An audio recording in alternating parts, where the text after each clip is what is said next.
The Toronto International Film Festival wraps up tonight after 10 days of movies and parties. This is an interesting time for TIFF as the industry evolves to make room for projects not exclusively for the big screen. Netflix had several featured films this year. And they also teamed up with a giant of popular culture, Quincy Jones. The Netflix documentary about his life and legacy debuted at the festival, and that gave me a chance to meet the legendary musician, composer, and producer. Our conversation in a moment, but first, a little background. Appropriately called Quincy, the movie chronicles his life and the indelible impact he had on the sound of a generation across all genres. Music was the one thing that offered me my freedom. For 7 decades, Jones' fingerprints have been all over so many iconic recordings.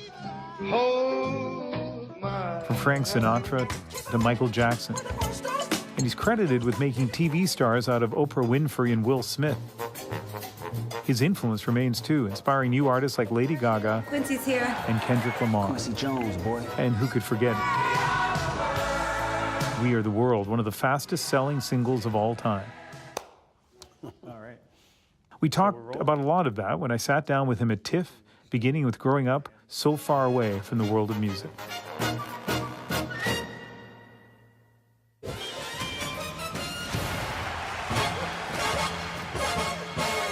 I read you grew up in a rough neighborhood and rough circumstances, and I'm sure in the 30s in Chicago. Yeah, and I'm sure some of your friends at the time took the wrong path. Yes, they did, and they're gone. How did you end up in music? Because I wanted to be a gangster too, you know. Yeah.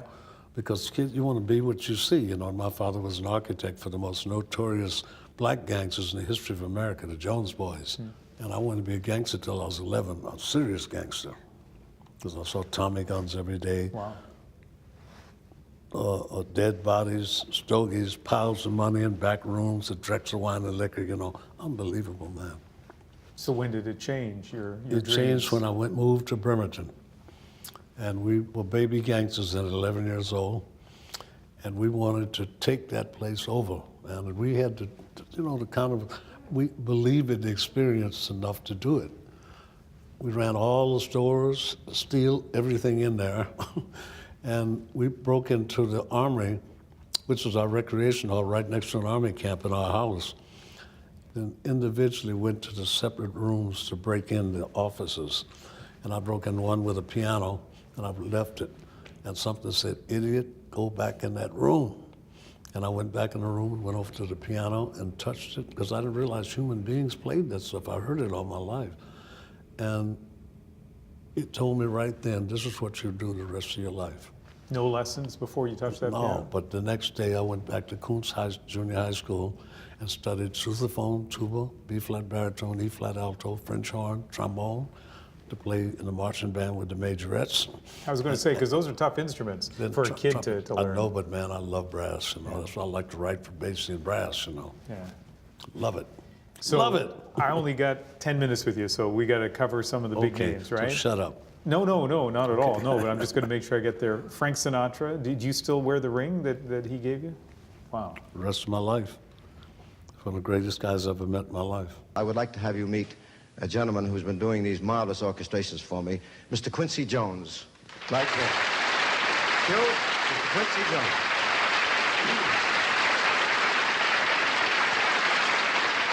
One of the bright young stars in the orchestrating business. Q, go ahead.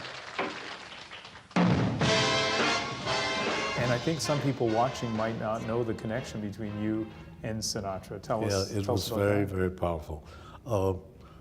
One thing to me illustrates it as strongly as anything else, and that's he was married to Mia Farrow about 1.5 years.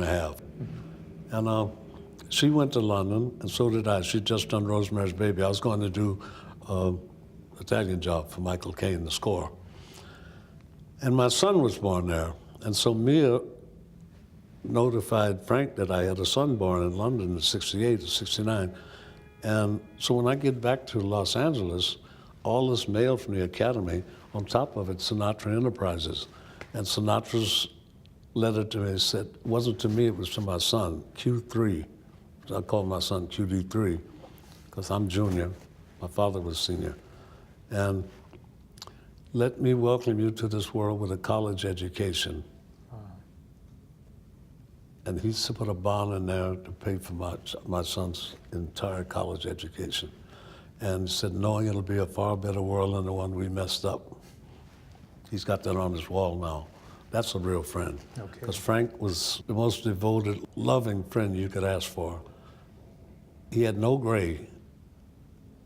He'd roll over you in a Mack truck in reverse, if it were the opposite. Yeah.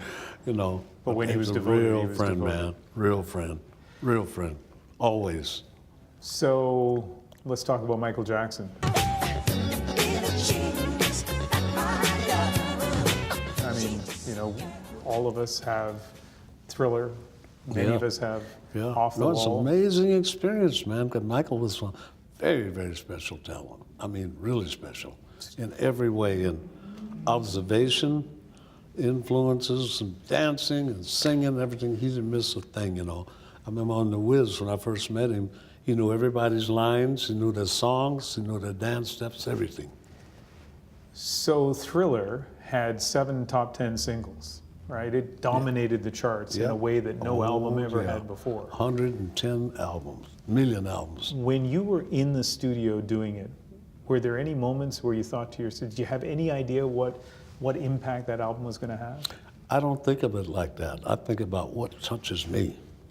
You know, I've never in my life ever done music for money or fame.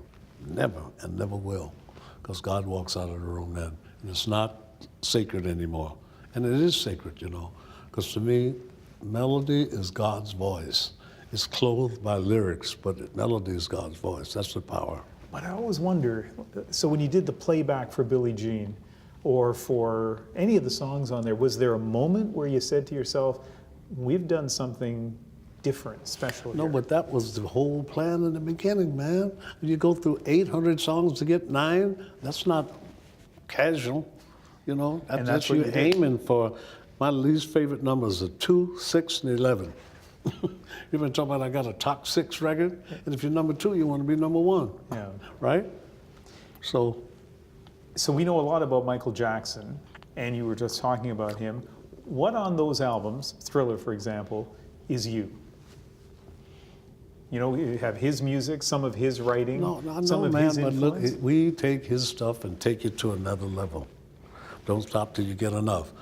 It's very well known that Michael sent me a note. Could you please take off the violins in the introduction? No, it's messed up my groove. You know what that line was? Diddle diddle diddle diddle diddle diddle. The identifying line on the goddamn song. So he said, take it off? Yeah. And you said? No way. You don't tell me what to do. No.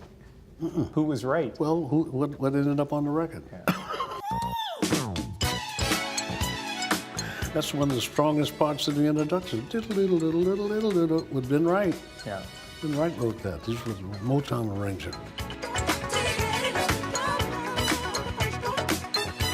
Let's talk about We Are the World, one of the best-selling records of all time. There have been lots of other groups that have done similar songs, including here in Canada.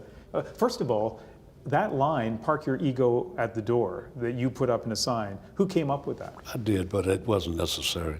They came in for the right reasons. They really did. They came there to give back. And that's, you know, it wasn't necessary. We all a part of God's great big family. And the truth, you know, love is all we need.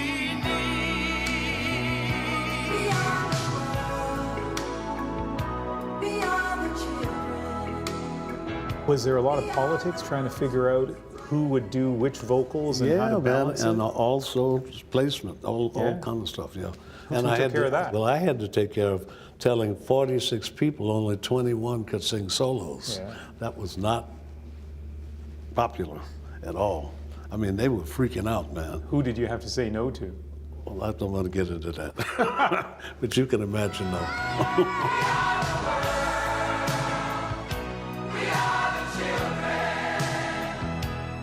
Dinah Ross and her limousine and bodyguards, and Springsteen comes in a pickup truck, you know. We are the world. They didn't need to hear, check here you goes to the door. They came for the right reason because they saw each other and they got it, you know. They really did. Our time's up, so one last thing. What's next for you?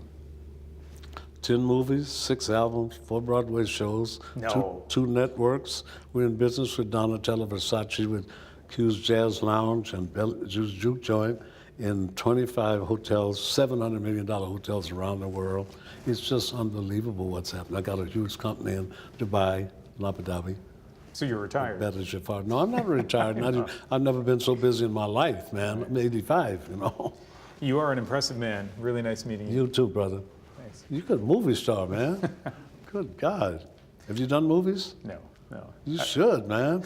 Anyway, that is fantastic. I really appreciate it, and I've been a man. huge fan of a lot of your work, so that's very cool. Thank you, All brother. right, you're on to your next interview. Thank you. Yeah, Thank you. fantastic. Yeah, thank you. Beautiful cat. That's what we always say about you after every meeting. What a beautiful cat. Not my idea, by the way, to leave that in. Sean, the producer, did such a fantastic job. Put that in, just for the record.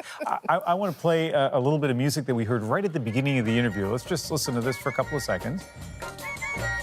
Okay, and Rosemary, when you and I were talking earlier this evening, you surprised me, given your relative youth, Thank you. that you remember that from a I TV do. show.